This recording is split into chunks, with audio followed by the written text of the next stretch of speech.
तर अनेक गंभीर विषय असताना वनमंत्री मात्र टीआरपी मिळवण्यात व्यस्त असं निलेश राणेंनी म्हटलंय। शिंदेचे शिवसेनेचे आमदार निलेश राणे यांची वनमंत्री गणेश नाईकांवरही टीका आहे। नवी मुंबईचे डोंगर पोखरले तसे आता जंगल पोखरले जात आहेत असंही निलेश राणे म्हणतायत। वनमंत्र्यांच्या परवानगीनं लाकूड तोड सुरू आहे का असा सवालही निलेश राणे उपस्थित करतायत। आपण ट्विट पाहूयात निलेश राणे यांनी नेमकं काय केलेलं आहे ते। मंत्री गणेश नाईक हे वनमंत्री आहेत। मोठ्या प्रमाणामध्ये जंगल तोड सुरू आहे, ज्यामुळे जनावरांचा त्रास होतो। कोकणातल्या शेतकऱ्यांनी शेती जवळपास या जनावरांच्या त्रासामुळे सोडलेली आहे। अनेक ठिकाणी फॉरेस्ट ऑफिसर नाहीयेत, फॉरेस्ट इन्फ्रास्ट्रक्चरला पैसेच नाहीयेत, साधन सामुग्री देखील नाहीये।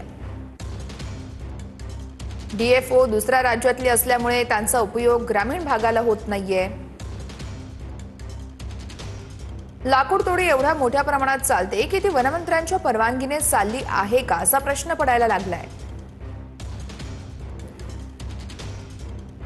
वन राहिलीच नाही तर वनमंत्री काय कामाचे? जसे नवी मुंबईचे डोंगर पोखरले तसे आता जंगल पोखरलं जातंय। अनेक गावांना जोडणाऱ्या रस्त्यांना फॉरेस्ट डिपार्टमेंट परवानगी देत नाहीये, ज्यामुळे ग्रामीण भाग विकासाच्या योजनांपासून वंचित राहतो।